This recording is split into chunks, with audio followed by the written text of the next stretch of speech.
नमस्कार, बहुत स्वागत है आप सबका। मैं पुनीत पाठक और आप देख रहे हैं मेरा मध्य प्रदेश। सबसे पहले बात करेंगे उपचुनाव से जुड़ी खबरों की। इंदौर की सांवेर सीट जीतने के लिए भारतीय जनता पार्टी ने अपनी पूरी ताकत लगा दी। बूथ स्तर तक बीजेपी पदाधिकारी और कार्यकर्ता जोश में रहें, इसके लिए उन्हें विधि विधान से संकल्प दिलाया गया और खुद मुख्यमंत्री शिवराज सिंह चौहान ने मंडल स्तर के पदाधिकारियों को जीत के गुर दिए। सीएम शिवराज सिंह ने सांवेर विधानसभा के मंडल बूथ और पन्ना प्रमुख पदाधिकारियों से सीधे बातचीत की। कार्यकर्ताओं को बूथ पर बीजेपी को जिताने के लिए गणेश संकल्प दिलवाया। दरअसल इन दिनों अधिक मास चल रहा है, जिसे पुरुषोत्तम मास भी कहते हैं। इस पवित्र महीने में गणेश संकल्प लेने पर हर मनोकामना पूरी होती है और इसी को ध्यान में रख मंडल पदाधिकारियों ने हाथ में पूजा की सुपारी लेकर मंत्रोच्चार के साथ संकल्प लिया। इन पदाधिकारियों को ये सुपारी तब तक अपने पास रखने के लिए कहा गया जब तक कि संकल्प पूरा ना हो जाए। मुख्यमंत्री शिवराज सिंह चौहान ने इस नए प्रयोग की तारीफ करते हुए कहा कि ये संकल्प भोपाल तक जाना चाहिए। अभी अभी संकल्प लिया है और जय ऐसी होए कि उस संकल्प का प्रकटीकरण कम से कम भोपाल तक तो पहुंच जाए। देखिए, पुरुषोत्तम मास है और इसको हम संकल्प की दृष्टि से अगर बोलते हैं तो समाज हित में और ऐसा संकल्प जो सार्वजनिक रूप से सार्वजनिक के हित में अगर लिया जाता है तो संकल्प पूरा होता है, ऐसी हमारी मान्यता है। भारतीय जनता पार्टी के राज्यसभा सांसद ज्योतिरादित्य सिंधिया 5 दिवसीय दौरे पर ग्वालियर चंबल में पहुंच चुके हैं। उपचुनाव वाली तमाम सीटों पर पोलिंग कार्यकर्ताओं की मीटिंग लेंगे। इस दौरान ज्योतिरादित्य सिंधिया ने कहा कि एक एक मंडल में मेरा दौरा होगा। भरोसा है कि पार्टी की एक सोच एक विचारधारा के साथ बीजेपी की जीत होगी और शिवराज जी के नेतृत्व में सरकार बनेगी। सिंधिया के मुताबिक ये उपचुनाव नहीं बल्कि एक प्रादेशिक चुनाव है। उन्होंने कहा कि मुझे विश्वास है कि एक तरफा प्रचंड बहुमत मिलेगा। साथ ही ज्योतिरादित्य सिंधिया ने कमलनाथ पर निशाना भी साधा। उन्होंने कहा कि उनका फोकस कुर्सी और तिजोरी पर रहा है। 5 महीने की सरकार में शिवराज जी ने पूरी तिजोरी खोल दी। कमलनाथ के काफिले पर हमले के मामले में कहा कि प्रजातंत्र में काफिले पर हमला करना निंदाजनक है। मैं स्पष्टवादी इंसान हूं।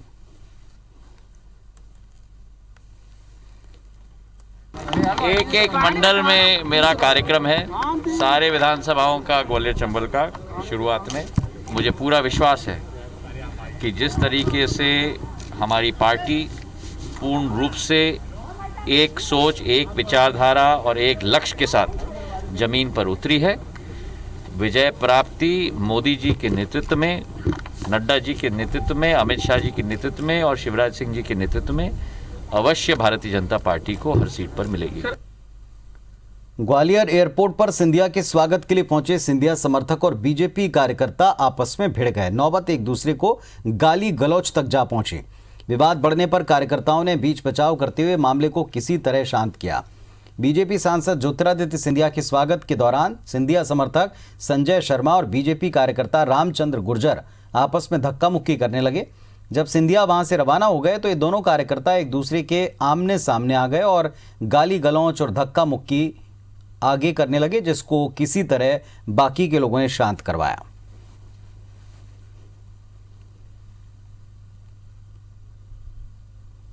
हम सब एक पार्टी के लोग हैं, हमें आपस में बिल्कुल मतभेद भुलाकर काम करना चाहिए। उपचुनाव का टाइम है और उनको मैं समझाइश भी दूंगा कि ऐसे काम ना करें, इससे कि मतलब आपस में कोई रंजिश हो। ज्योतिरादित्य सिंधिया ने ग्वालियर चंबल में धुआंधार प्रचार शुरू कर दिया है और इसी कड़ी में आज उन्होंने मुरैना में बीजेपी कार्यकर्ता सम्मेलन को संबोधित किया। इस दौरान कांग्रेस पर जमकर हमला बोला। आरोप लगाया कि कांग्रेस सरकार के समय ग्वालियर चंबल अंचल समेत पूरे प्रदेश के लिए सरकार की तिजोरी खाली हो गई थी, उस पर ताला डल गए थे। यही वजह है कि कांग्रेस ने 15 महीने के शासनकाल में ग्वालियर चंबल संभाग में कोई विकास कार्य नहीं किया। लेकिन बीजेपी की सरकार आते ही 5 महीने में अंचल में करोड़ों के विकास कार्य पूरे हो गए हैं। कई योजनाओं का भूमि पूजन और शुभारंभ हो गया है। सिंधिया ने कहा कि जितने विकास कार्यों का भूमि पूजन हो रहा है उनके लोकार्पण भी किए जाएंगे। 5 महीने में देख लिए क्या विकास और प्रगति की एक नई गंगा केवल इस संभाग में नहीं पूरे प्रदेश में आई है। शिवराज सिंह जी, नरेंद्र सिंह जी और हमने मिलकर जो 5 महीने में असंभव कार्य को संभव करा दिया। मध्य प्रदेश के पूर्व मंत्री जयवर्धन सिंह अपने एक दिवसीय दौरे पर इंदौर पहुंचे। जयवर्धन सिंह ने मीडिया से बातचीत में कहा कि कभी किसी को उम्मीद न थी कि सिंधिया जी इस तरह बिना किसी को बताए पार्टी छोड़ देंगे। सोयाबीन की फसल सिंधिया जी की तरह है, पहले ठीक थी, बाद में खूब नखरे किए, लेकिन ऐन वक्त पर धोखा दे गई। जिस दिन उन्होंने जनता को धोखा दिया था, हमने उसी दिन प्रण किया था कि कांग्रेस और जनता के साथ गद्दारी करने वालों के खिलाफ कांग्रेस पार्टी पूरी ताकत से मैदान में उतरेगी। जिस पार्टी के खिलाफ जनता ने वोट किया था वे उसी पार्टी में जा शामिल हुए हैं। जनता का ये सबसे बड़ा अपमान है।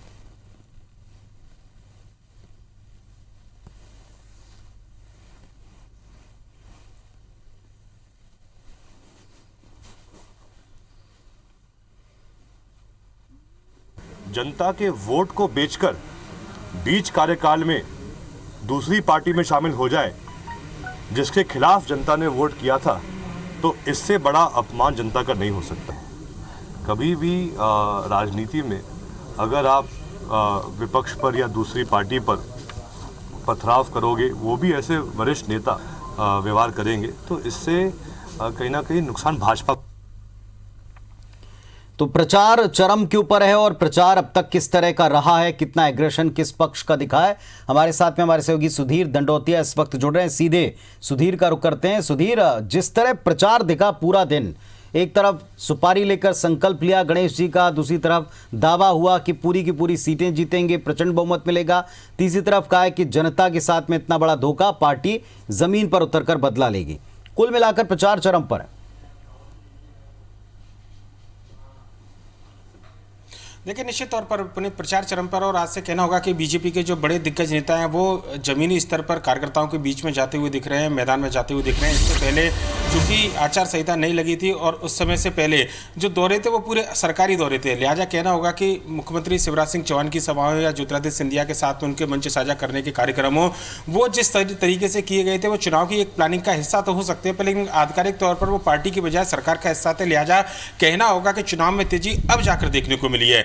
कांग्रेस को पहले दिन से पता था, प्रत्याशी तय होने से पहले ही पूर्व मुख्यमंत्री कमलनाथ जो है वो मैदानी दौरे कर रहे थे, और हमने देखा था कल अनूपपुर के अंदर थे और उसके बाद में लगातार उनके दौरे कार्यक्रम तय किए जा रहे हैं। पर बीजेपी की बात करें तो एक साथ बड़े नेता जो है आज पहली बार कार्यकर्ताओं के बीच में जाकर चुनाव की न केवल उन्होंने फीडबैक लिया बल्कि जनता से वोट मांगे, और सभी 28 सीटों को जिताने का जो संकल्प है वो कहीं ना कहीं ऐसे पूरे कार्यक्रमों के माध्यम से दिलाया जा रहा है। बीजेपी के सामने सबसे बड़ी जो दुविधा थी, संकल्प के पीछे की कहानी भी समझनी होगी पुनीत, क्योंकि बीजेपी के सामने सबसे बड़ी जो चिंता है, नेता कार्यकर्ता मंच साझा करते हुए तो नजर आ रहे हैं, पर लेकिन जनता के बीच में वोट केवल प्रत्याशी जो है जो कांग्रेस छोड़ बीजेपी में आए थे या तो वो या उनके समर्थक ही नजर आ रहे हैं। ऐसे में यह संकल्प अपने आप में बताता है कि किस तरीके से बीजेपी के कार्यकर्ताओं को अब जब चुनाव की तारीखों का ऐलान हो चुका है, प्रचार कार्यक्रम तेजी पर है, तो उनको सक्रिय करने का काम किया जा रहा है। अब तक के अगर चुनाव प्रचार की बात करें तो केवल बड़े नेताओं की सक्रियता इस पूरे चुनाव प्रचार में देखिए। कोरोना महामारी का दौर था, लिहाजा कई सारी बंदिशें पाबंदियां लागू की गई थी, पर लेकिन आज जिस तरीके से केंद्रीय गृह मंत्रालय की गाइडलाइन जारी हुई है उसके बाद में अब यह निश्चित तौर पर माना जा रहा है कि जो आम चुनाव में रौनक दिखा करती थी लगभग उसी तरीके की स्थितियां आने वाले दिनों में दिखेगी, क्योंकि 100 लोगों की जो बाध्यता थी उसको खत्म किया गया है।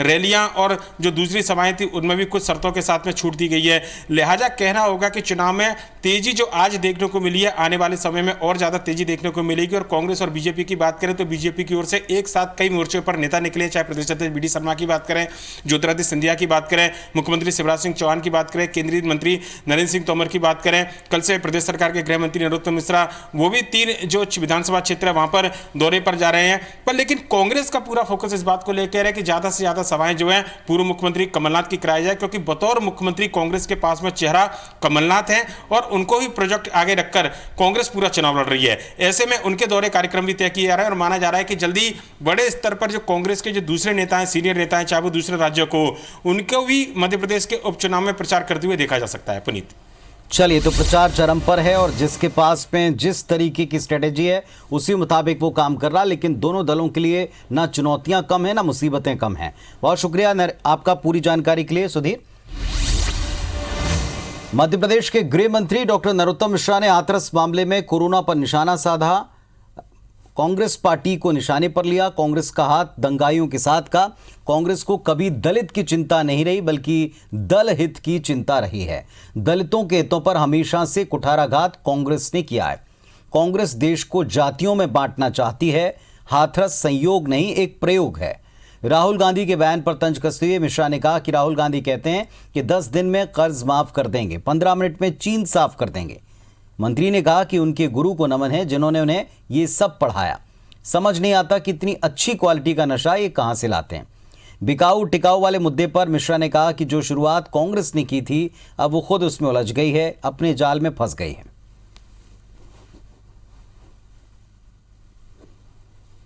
वही राहुल गांधी का हाथरस कनेक्शन निकला है। वो व्यक्ति स्पष्ट कह रहा है कि दंगे करवा देंगे, फिर राहुल गांधी आएंगे।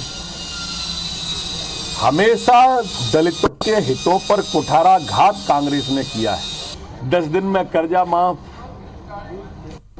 15 मिनट में चीन साफ। मैं तो उस गुरु को नमन कर रहा हूं जिसने इनको पढ़ाया है। इतनी अच्छी क्वालिटी का ये नशा लाते कहां से हैं, यही समझ में नहीं आई मेरे को। मध्य प्रदेश में 28 विधानसभा सीटों पर होने वाले उपचुनाव में जीत के लिए कांग्रेस पूरी ताकत लगा रही है। कांग्रेस ने चुनाव प्रचार के दौरान मैदान में दिग्गजों को बतौर स्टार प्रचारक उतारने की तैयारी कर ली है। कांग्रेस का चुनाव प्रचार करने 3 प्रदेशों के मुख्यमंत्री मध्य प्रदेश पहुंचेंगे, जिसमें छत्तीसगढ़ के मुख्यमंत्री भूपेश बघेल, राजस्थान के सीएम अशोक गहलोत और महाराष्ट्र के मुख्यमंत्री उद्धव ठाकरे का नाम शामिल है। कांग्रेस ने तय किया कि छत्तीसगढ़ के सीएम भूपेश बघेल छत्तीसगढ़ की सीमा से सटे इलाकों में प्रचार प्रसार करेंगे। अशोक गहलोत राजस्थान की सरहद से लगी चंबल की सीटों पर कांग्रेस प्रत्याशियों के लिए वोट मांगेंगे। कांग्रेस का दावा है कि तमाम विरोध के बावजूद जरूरत पड़ी तो सचिन पायलट और अशोक गहलोत एक साथ एक मंच पर भी होंगे। कांग्रेस की कोशिश है महाराष्ट्र के सीएम उद्धव ठाकरे को नीपानगर, मानधाता और ग्वालियर की सीटों पर चुनाव प्रचार के लिए लाया जाए। छत्तीसगढ़ कांग्रेस से 10 नेता मध्य प्रदेश में उपचुनाव में प्रचार के लिए पहुंचेंगे। इनमें मंत्री रविंद्र चौबे, मंत्री शिव डहरिया, मंत्री उमेश पटेल, मंत्री अमरजीत भगत के नाम हैं। इसके अलावा कांग्रेस के वरिष्ठ विधायक सत्यनारायण शर्मा, धनेन्द्र साहू और युवा विधायक विकास उपाध्याय, उनकी भी ड्यूटी लगी है। मध्य प्रदेश विधानसभा उपचुनाव में ये सभी अपनी जिम्मेदारियों का निर्वहन करेंगे। जहां तक स्टार प्रचारकों का सवाल है, चुनाव आयोग ने उनकी लिस्ट 40 से 30 कर दी है। अशोक गहलोत जी और बघेल साहब को तो निश्चित तय है।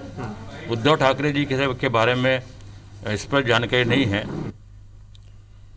मध्य प्रदेश में 28 सीटों पर होने वाले उपचुनाव के लिए राजनेता अब कितनी भी भीड़ जुटा सकते हैं। भारत सरकार के गृह मंत्रालय ने इसके लिए एक नई गाइडलाइन जारी कर दी है। नई गाइडलाइन चुनाव वाले इलाकों के लिए है। गृह मंत्री नरोत्तम मिश्रा ने बताया कि प्रदेश सरकार ने केंद्र की गाइडलाइन के मुताबिक स्टेट गवर्नमेंट और अन्य कार्यक्रमों के लिए ये गाइडलाइन जारी की। आयोजक की जिम्मेदारी होगी कि वो इस पूरी गाइडलाइन का पूरी तरह और सख्ती से पालन करवाए। गाइडलाइन के मुताबिक बंद कमरे में हॉल की क्षमता का 50% लोग ही वहां मौजूद रह सकते हैं। ये संख्या 200 से ज़्यादा नहीं हो सकती। सभी को मास्क पहनना अनिवार्य होगा। सोशल डिस्टेंसिंग का पालन करना अनिवार्य होगा। सभी की थर्मल स्क्रीनिंग की जाएगी। हैंड वॉश और सैनिटाइजर्स को रखना अनिवार्य है। खुले इलाकों में ग्राउंड के आकार के मुताबिक सोशल डिस्टेंसिंग का पालन करते हुए लोग वहां जमा हो सकते हैं, लेकिन सभी को सोशल डिस्टेंस, मास्क और अन्य तरह के सुरक्षा पैरामीटर का पालन करना होगा। तो केंद्र सरकार ने वो बाध्यता हटा दी जिसमें केवल 100 लोग ही प्रचार के दौरान कहीं हो सकते हैं। केंद्रीय गृह मंत्रालय के द्वारा नई गाइडलाइन के बाद अब प्रदेश ने भी गाइडलाइन का पालन करते हुए अपनी तरफ से निर्देश जारी कर दिए। राजनीतिक कार्यक्रम, खास तौर पर जिन इलाकों में उपचुनाव होने हैं वहां पर कार्यकर्ताओं और पार्टियों के लिए बड़ी दिक्कत थी। अब यहां संख्या का बंधन हटा है, लेकिन इसके साथ साथ जो कोरोना गाइडलाइन है, कोविड गाइडलाइन है, उसका पालन करना होगा।